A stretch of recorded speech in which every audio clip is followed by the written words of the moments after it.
How's it going, YouTube? Welcome back to some shenanigans. Make sure that's recording. Welcome to World of Warcraft. This is a game I kind of play consistently, and it's something I want to start more consistently than some other stuff that I haven't really finished. So yeah, I have a couple characters here. I have my favorite class, the Death Knight, which is obviously a dwarf. I've played some old world content. I'm going to create a new character, and I'm going to just roll with it. So we're going to go with the Alliance. I'm thinking a Hunter. My main plays Hunter. Either Hunter or something else. Not sure. Maybe a Shaman. Yes, this is World of Warcraft. You get a couple races you can choose from. I'll go through a mage. So this is a human. There's outrage, so I'm not going to get into those because you need those to be higher level. So I'll cover those later. This kind of talks about what their stats they get. So I like the bonus reputation gains. I think we'll stick with human. And then we, of course, can see how the class interacts. You have the warrior, kind of smash face kind of class. Paladin, kind of the justice crusader, similar to the warrior. Hunter uses a bow. Pets can also be melee, believe it or not. Rogue, which sneaks around, does shenanigans. And the priest, which is the priest. It heals and also has a really weird DPS spec. The monk, there's a shaman, focuses on elemental powers. And they're all forced into element using these totem things over here. The mage is the mage. It does magic, mastery of fire, ice, and arcane. Very unique class. So, Warlock is pretty fun if you can play it out. It's currently considered to be one of the better classes right now. It's flavor of the month. It's really strong right now too, especially destruction. Looking for pure power, this might be your option right now. The monk is pretty basic. They fight martial arts styles. They have a tank, which kind of drinks alcohol and gets stronger somehow. I like it though, it's pretty cool. And then they have a melee DPS that combos things, and finally they have a healer that's pretty sought after right now. Druid can turn to animals. They have all the roles you could possibly think of. They have a melee role, a range role for DPS. They have a tank and the bear, and they have a healing ability. So they're not too bad. They're sort of kind of weird. Demon Hunter is... I can't play right now because I have a membership. When I get a membership, I'm probably going to play this into the expansion of Alpha Azeroth, which is out. So yeah, Demon Hunter attacks using glaives since they're mobile. Death Knight is a undead, kind of an undead version of the warrior, but they use plagues and stuff, and they're more affected and stuff. Yeah, it's hard for me to say that, but yeah, they're a really cool class. As you know, they're my favorite class. In the game, blood is its tank. It eats away the opponent's health to restore itself. Unholy corrupts the enemies and summons army of the dead. And frost does a lot of damage. It uses the frozen powder that was given. So it's pretty cool. But it also starts at higher levels, so I don't recommend either Demon Hunter or Death Knight because they're higher level. Recommending a class. Warrior isn't too bad to start out, and Warlock's alright right now because it's so good. I'm not sure how long they'll stay that way, but if you're just trying out a class, you might want to try those out, and if you want to rock with it, you can go with it. Paladin's nice because it's a hybrid class along with Monk and Druid. But if you want to be more straightforward, Mage and Rogue are just pure, Mage, Rogue, and Hunter pure DPS. I'll be more healing. You got Priest, but it'd be kind of weird. You got Shaman, and Druid is Druid. So yeah, I think I'm going to go with... I think it'd be funny if I went with a Warlock, but, you know, I think we're actually going to go Rogue. Why not? I'll figure this out. His face is... His face. What about that? Hairstyle, we are Rogue. Let's get that slick back hairstyle. That's hilarious. And not change his facial area, that looks glorious. Glorious. That, and I shall name him... what shall I name him? I shall name him Mick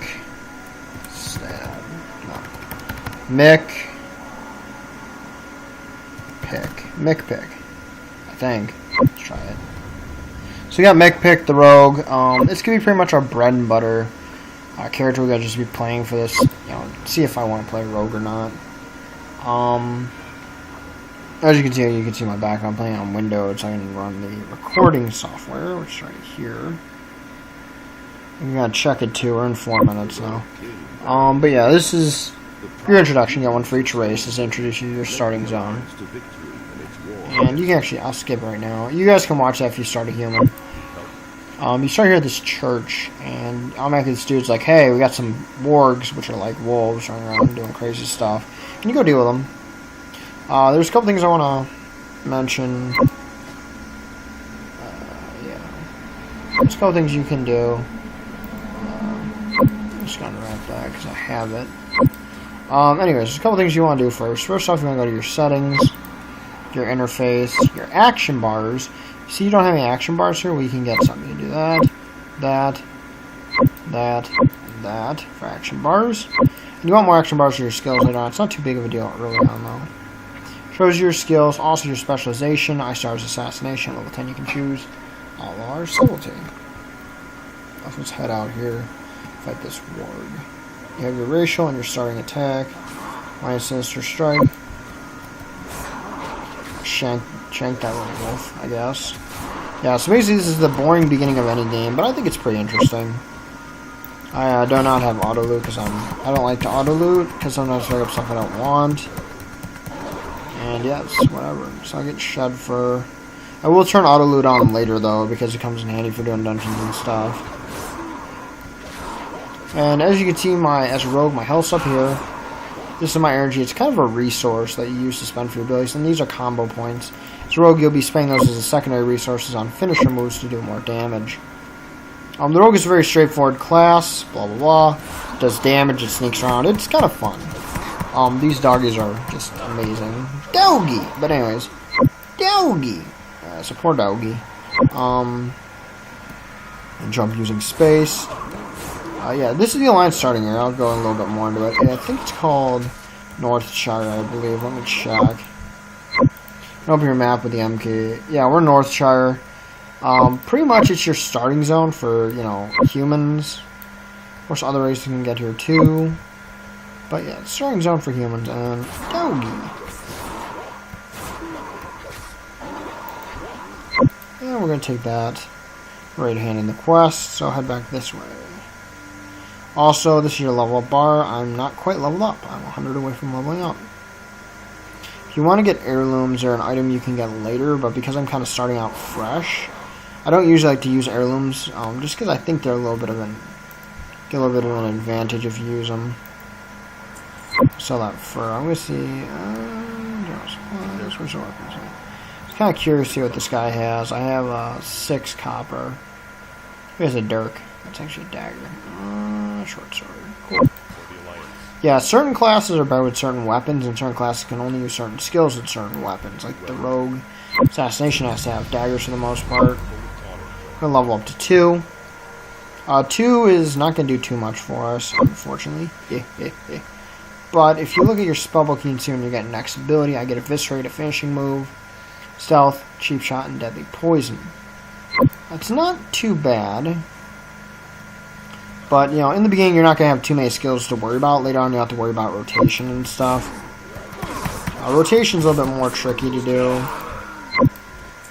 And honestly, you might use macros and stuff. Some people use that. It makes it easier if you can just hit a button and it just pops off your abilities or a button combination. But, you know, I'm not geared to that. I have enough to do, you know, just standing down the fire. In the first place, I don't have enough time to memorize macros. Maybe sometime in the future I'll memorize them, but 4 copper. This guy over here wants to fight. And yeah, so we're basically fighting orcs. Orcs are from the Horde. I didn't go over too much on the Horde side, which I'll go over that now. So the Alliance is humans, which I'm a human. Pretty much, humans are your bread and butter main race of the Alliance. They're the featured one on that thing. And I missed some black races. Why is it coming over here? Oh, I thought if I killed 4, who knows? Jump. So I killed 8 of these guys. I thought it was 4. I didn't look at my quest bar. That's not the thing. You want to look at your quest bar so you don't get lost. I'll show you on the map where your stuff is.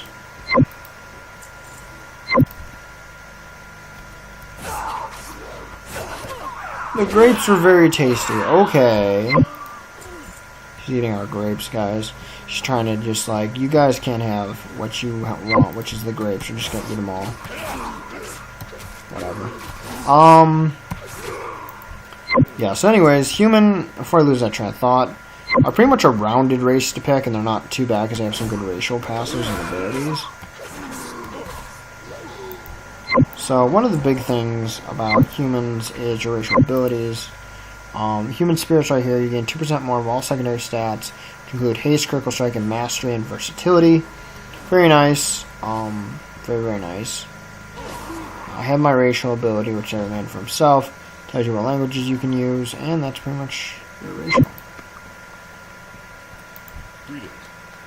We get these legs now, and we're gonna level up. And he wants to report to this other dude.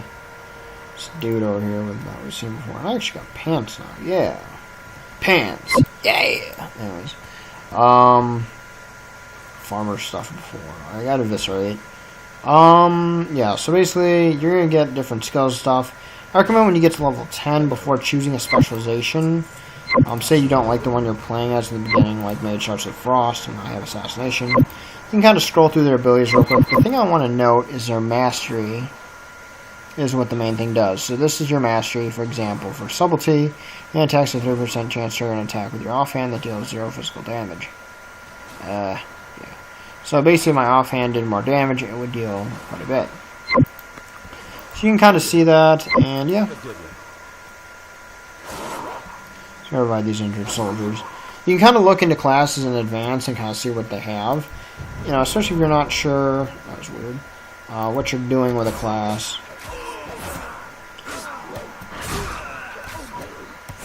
You can kind of take a look ahead. Like I said, humans are just the standard, you know, the main guys of the Alliance. Well, they're not the main guys, but they're like the poster board guys, you know, the people that are always showcased at the beginning of, you know, when you see the Alliance, you think of humans kind of thing. When you think of the Horde, you think of orcs. And,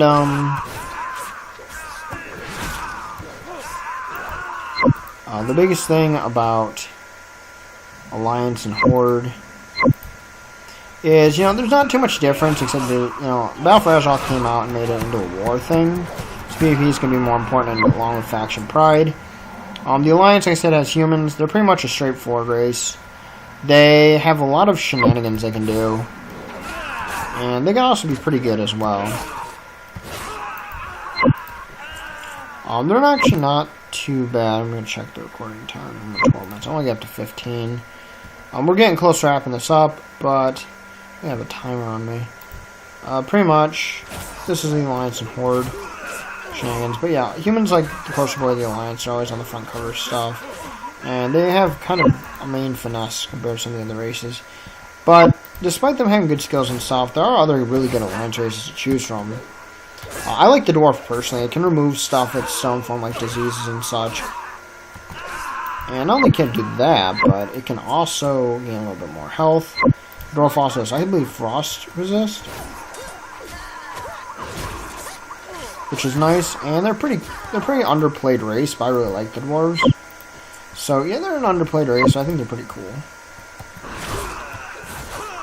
I don't know why I use that right there. As an opener, you always use your finishers last, and the tent. Anyways, there's a Lanston over here. Convenient. Pretty much, when he comes down to it, just cover these other races is the last good thing. We get a level up here, and we get to level 4. Let's equip these bracers and gloves. So, yeah. I'm just gonna check this real quick. 14. So, the rest of the race through the Alliance will go on quick. Gnomes are more like they can get out of shenanigans. They're small, so they're kind of annoying to target as a Horde player. They are very interesting because they increase their resource pool. And they're very flexible and fast. But yeah, that's pretty much the gnomes. The Draenei have a racial healing. And the racial healing's not bad. It's really good to play the Draenei. They're very fun to play, and I think they're very powerful too. So if you're really interested, the Draenei are very interesting because they get a couple of unique bonuses. Night Elves are one of everybody's favorite classes or races, They're very flexible, very mobile, and have some unique racial passives. Another unique factor to factor in is going to be, you can also play Worgen. They're the werewolves. They're kind of cool. They have resistances and mobility. I'm thinking, what did I miss? Human, Dwarf, Draenei, Night Elf, Gnome, Worgen. Yeah, that's all of them. And then Pandorans are kind of a neutral race. I can pick either or. I'll cover those later. They're kind of a weird kind of race, and they don't have too much going on. But that's it for this video. Thank you guys for watching. I will see you guys next